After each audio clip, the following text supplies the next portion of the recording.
अभी आप सुन रहे हैं लव स्टार किशन पटेल को।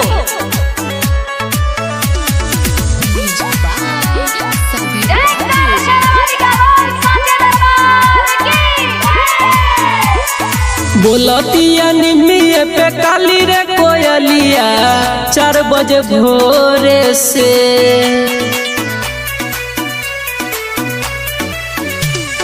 बोलतिया निमिये पे काली रे कोयलिया 4 बजे भोरे से।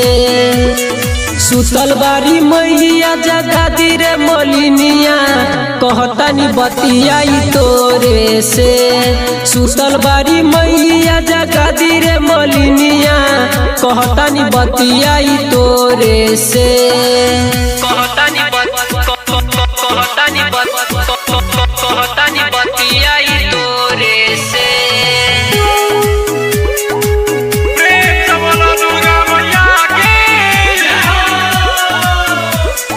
पूरब से सूरज के ज्योति फूटल बाटे।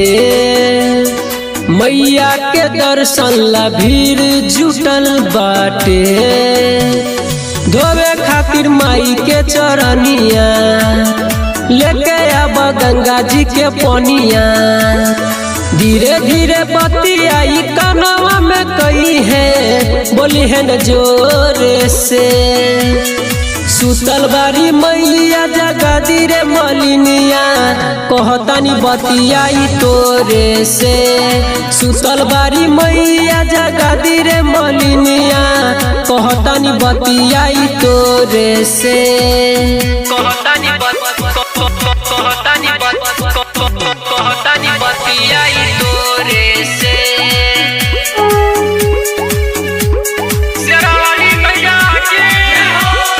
रंजित किशन दर्शन लाइले हो।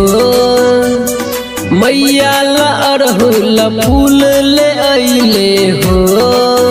अरे करे ले नरेंद्र गीत करिया आके रोज माई के दुआरिया। सुन के बचनिया हंसली महारानिया भोरवा में जोरे से। सुतल बारी मैया जगा दी रे मलिनिया कहतानी बतियाई तोरे से।